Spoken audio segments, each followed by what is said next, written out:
Hello and welcome back to SF Giants Recap.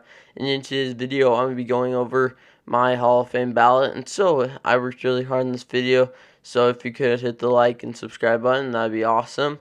And so there will be three sections of this video. The first one is how my criteria for voting works. The second one is going over every potential Hall of Famer stats. And then the third one is my actual ballot. And so if you want to skip around the video to whatever part, that will work. And so let's go over my criteria. And steroids, you just had to play way better than everyone else, and also Barry Bonds steroids is different than like Manny Ramirez or A-Rod steroids because they were illegal for Manny Ramirez and Alex Rodriguez, but they weren't necessarily illegal for Bonds and Sosa, and so that is kind of how it works. I do not care what they did in their personal life when it comes to voting. I just care what they did on the field, and so that's how I'm going to look at everyone. I also did not see many of these people actually play, and so this is going to just be based off of pure stats. And so let's go over everyone's stats. The first one on the ballot is Bobby Abreu, and Bobby Abreu was an amazing outfielder, ending his career with a 291 average, 395 on base percentage, and a 475 slugging, which are some Hall of Fame numbers, and he did not take steroids. So this is the first guy on the ballot with a solid case to make a push to be in the Hall of Fame. And so next up is Barry. According to most sources, and if you look at the guy, you can tell that he did use steroids, but you look at the numbers and nothing can compare to Barry Bonds. He had 762 home runs, holding the record. He also holds the record for most walks. He had a 298 average, 444 on base percentage, and a 607 slugging, winning not 1, 2, 3, 4, 5, or 6, but 7 MVPs and 8 Gold Gloves. And if that doesn't scream Hall of Famer, I don't know what does. And so you can argue steroids, but I went over that in the beginning of the video.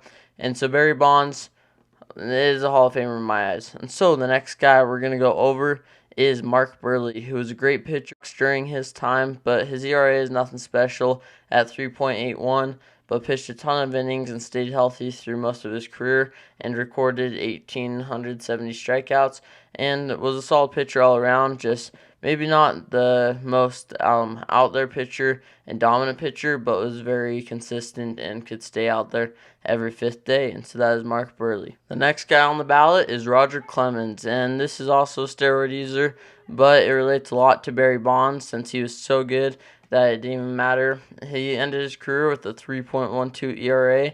He won the Cy Young Award 7 times while recording 4,672 strikeouts and might be considered one of the best pitchers if he didn't take steroids.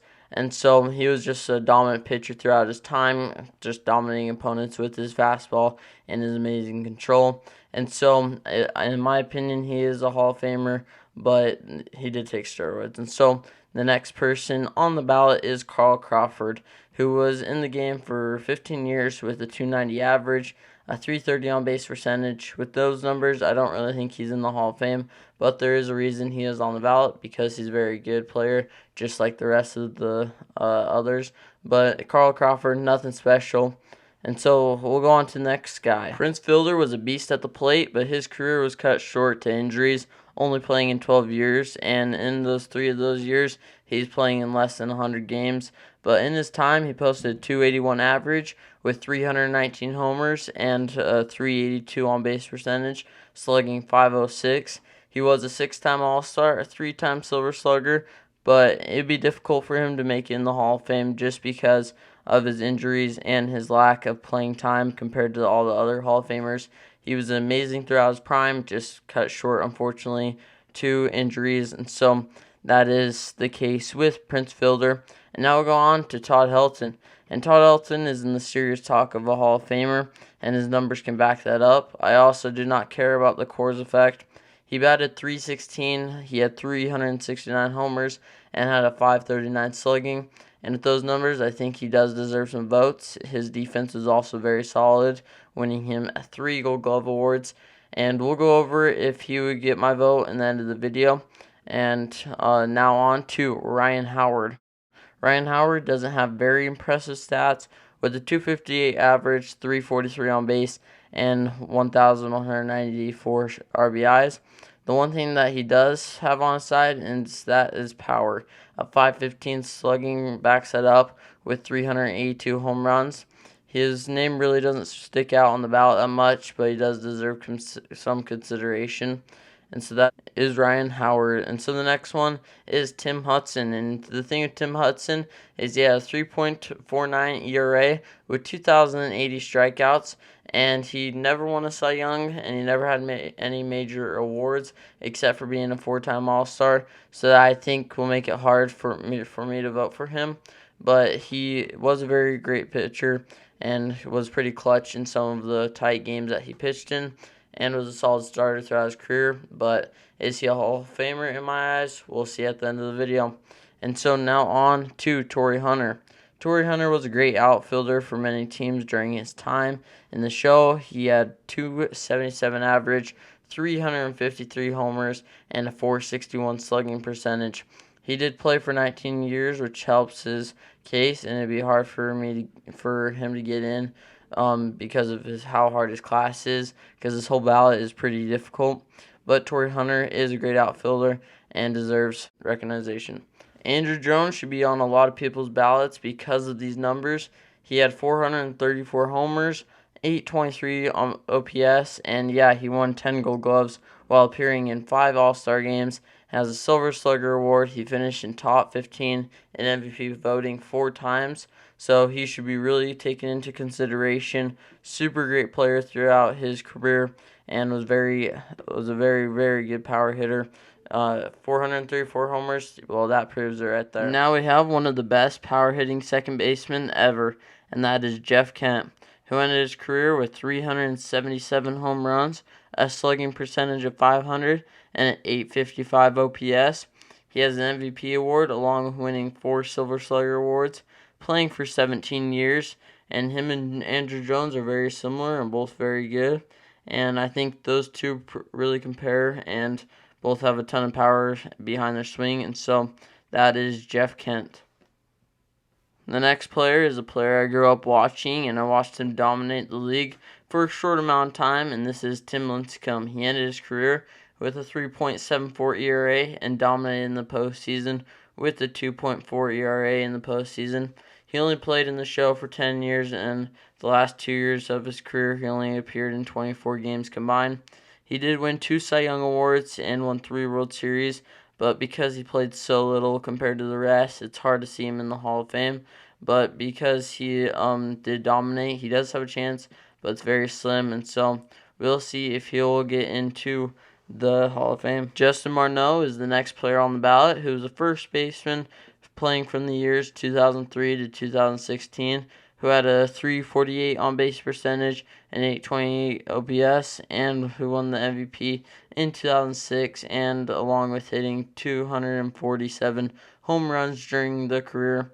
He's one of the quieter names on the ballot, but he'll be hard to get in just because he didn't play for too long and didn't have comparable stats to one of the better players, but still a great player nonetheless.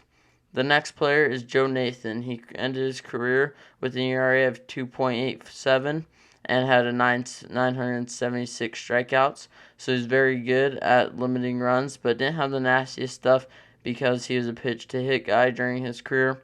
He did have 377 saves during his 16-year career. I don't think he's the best reliever on this ballot, but he is very, very good and comparable to the best relievers. And so the next person on this ballot is David Ortiz. David Ortiz is probably for sure Hall of Famer. It's just a matter of when he'll get in. And so he is a 10-time All-Star who hit 541 home runs and has an OPS of 941. He has 7 Silver Slugger awards, 3-time World Series championship, and so it's going to be interesting to see if the voters overreact to his potential steroid use, but he is probably going to get in just depending on when he'll get in. If it's a first or 10th year, it's just a matter of when. And so that is David Ortiz. Jonathan Papelbon is the next guy on this list, and he should be in the Hall of Fame for beating up Bryce Harper. But besides that, he had an ERA of 2.44 with an 808 strikeouts. but his awards aren't anything special with 6 All-Star appearances, and he didn't pitch a ton of innings in his career, but still a very, very solid reliever. Jake Peavy is one of the more underrated players on this ballot. He was a pitcher with a 3.63 ERA, 2,377 innings pitched in his career, winning a Cy Young and 2 World Series. He also had 2,207 strikeouts in 3 All-Star appearances with a Gold Glove. He's a very good pitcher, but it'll be a stretch to see him in the Hall of Fame. I don't think he has like the best numbers, but he is a very, very good pitcher. Next player on the ballot is also a pitcher, and that is Andy Pettitte, who had a solid career with a 3.85 ERA, a 60 WAR, and 2,448 strikeouts throughout his career, and a 3-time All-Star. It'll be hard for me to vote for him just because the stats aren't anything that stands out, but like every other player, there's a reason he's on this ballot. So that is Andy Pettitte. The next one is AJ Pierzynski, who doesn't have many awards with appearing in 2 All-Star games with the Silver Slugger. He had a batting average of 280, 188 homers throughout his 19-year career, which does add value to him, but it's still not an impressive stat line. There's nothing special about AJ Pierzynski's career except that lasted long, and he could be out there every game. And so the next guy is Manny Ramirez. And Manny Ramirez tested positive for steroids twice when they were illegal, and so that makes his stats have to be really, really impressive. But they were with a 312 average, 555 home runs, and throughout his career posting a WAR of 69.3 and a 12-time All-Star, winning 9 Silver Slugger awards. So Manny Ramirez is in the controversy among like A-Rod, but he is very, very good, and so you can't put that down on him. And then Alex Rodriguez is similar to Manny Ramirez with steroid usage, but he only failed once compared to Manny's twice. He ended his career with 696 homers, 295 average, 380 on base percentage. His awards throughout their career include 3 MVPs awards, 14 All-Star appearances, and 2 Gold Glove awards in a 22-year career. And so him and Ramirez will be in the controversy, but it'll be interesting to see who will get in and who won't. Scott Rowland was an amazing player with an amazing stat line. Without using steroids, he batted .281 with a slugging percentage of .490 and won 8 Gold Glove awards with 316 home runs. He was a very good third baseman, obviously by winning 8 Gold Gloves, but he also racked up a 70.1 WAR, which is very impressive on its own. So Scott Rowland, very great player, and we'll see if he'll make it on my ballot. And so the next one is Jimmy Rollins. Jimmy Rollins ended his career with only a 264 average and a 324 on base percentage, but he did win an MVP and 4 Gold Gloves, but he was never known to be that premier player, and so it'll be interesting to see if he gets on to anyone's ballots too. But now on to one of the more controversial players, and that is Curt Schilling. Even though he may be a jerk and not liked by a lot of players, it's not fair to vote for him because of that. But he was one of the best pitchers throughout his career. He had a 3.46 ERA and 3,116 strikeouts and had 79.5 WAR, appearing in 6 All-Star games and finished top 10 in Cy Young 4 times, finishing second 3 times. And I know he doesn't want to be in the ballot. If I actually had a vote, I wouldn't vote for him. But because I don't have a vote, obviously, I'm going to vote for him. I'm just spoiling it because of how good a pitcher he was and how clutch a pitcher he was in the postseason also. And so Gary Sheffield is the next one on the ballot. Gary Sheffield doesn't have many awards, but his stat line is very solid with 509 homers with a 907 OPS, a 60.5 WAR, and so Gary Sheffield should be taken into account for being one of the more underrated players on this ballot with a lot of power. And so the next one is another controversial one, and that is Sammy Sosa. He is not making it into the Hall of Fame because he doesn't have enough votes already, and so he won't get my vote, but he's still a great player, with the exception of suspicion of steroids, hitting 609 homers with a 534 slugging percentage and a 58.6 WAR in his career. And so, yeah, Sammy Sosa probably won't make it in the Hall of Fame, almost guaranteed he won't, but he is a very, very great player. even though he probably did take steroids. And so Mark Teixeira recorded 409 homers in his career, batting .268 while appearing in 3 All-Star games and winning 5 Gold Gloves. And he is a very, very good defensive first baseman and hit with solid power. But there is a name that sticks out on the ballot, and so that is Mark Teixeira. The next one is Omar Vizquel, who batted .270 with 80 homers and a .336 on-base percentage with an OPS of .688, which with those numbers, you would think, why is he on the ballot? But he did win 11 Gold Gloves, and so he is really good in the field, but I don't really think he deserves to be in the Hall of Fame, but I think his glove deserves to be in the Hall of Fame, if that makes sense. And so the next one is Billy Wagner. This is the last person on the ballot. And so Billy Wagner, very, very impressive relief pitcher, probably the best one on the ballot. And he had a 2.31 ERA with 1,196 strikeouts in his 16-year career. He also had 422 saves, being the guy you could put in whatever situation. And that'll be everyone that I go over for my ballot. And so now we'll get on to who I would put in the Hall of Fame. I've kind of hinted at some of them, and so let's get right into that. Here is my 2022 Hall of Fame ballot. And so first off, we're going to put Barry Bonds, because even with steroids, not many guys can do what he did. And imagine if he didn't walk so much, that he probably reached 900 home runs or so. And this guy, no doubt, is in the Hall of Fame in my mind. No bias, just facts. Same with the next guy, and that is Roger Clemens. He just had one of the best careers as a pitcher, and with 4,672 strikeouts, and let alone winning 7 Cy Youngs with an MVP. And he's on the same boat as Bonds, but a pitcher. The next guy won't have as much controversy as others, and that is Todd Helton. He had 369 homers, a .316 average, along with a .953 OPS. I think he's a clear pick for the Hall of Fame, and even though he played at Coors, he's still a super good player. Probably would have done the same in any other park. And since Larry Walker got in, I think it's clear that he's going to get in.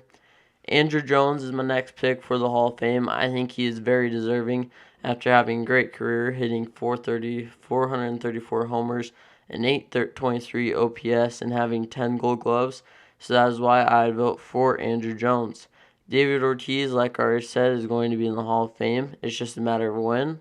And so he'll be my 5th choice to be in the Hall of Fame with 541 homers and a .931 OPS, winning 7 Silver Slugger awards. And so I think Big Papi deserves a vote. Alex Rodriguez is my 6th choice, even though he is a steroid user, but he's very, very good with 3 MVP awards, 14 All-Star appearances, hitting 696 homers, comparable to Bonds, and so that's why A-Rod deserves to be in the Hall. And so Scott Rowling might be the most underrated player I vote for, but he had amazing stats, posting an .855 OPS with 316 homers. But the most impressive thing is a 70.1 WAR and also winning 8 Gold Glove awards. And so that is why I pick Scott Rowling. Curt Schilling is on my pretend ballot, but if I actually had a vote, he wouldn't be on there because he doesn't want to be on the ballot. But Curt Schilling is a clear Hall of Famer with 3.46 ERA, 3,116 strikeouts, posting a 79.5 WAR, and so he is going to be on my ballot. Next up is Gary Sheffield, and he had a .907 OPS, won 5 Silver Slugger awards, and is a 9-time All-Star. So that is why I have Gary Sheffield on the ballot for his amazing career. Last but not least, I have Billy Wagner. The reason I have Billy Wagner, even though he is a relief pitcher, is because he had a whopping 2.31 ERA with 422 saves and was one of the better relief pitchers ever. And so that is why I have those 10. If you don't vote for 10, I think you're strongly mistaken, because there's obvious 10, and I could have switched out a ton of these guys. There's a lot of choices. These I could switch out. I'm not like 100% on this ballot. In my opinion, these are just my 10. But you guys could switch them out. Comment down below who do you put in. And so that is my Hall of Fame ballot for 2022. So I hope you enjoyed, and I'll see you next time for a new SF Giants recap video.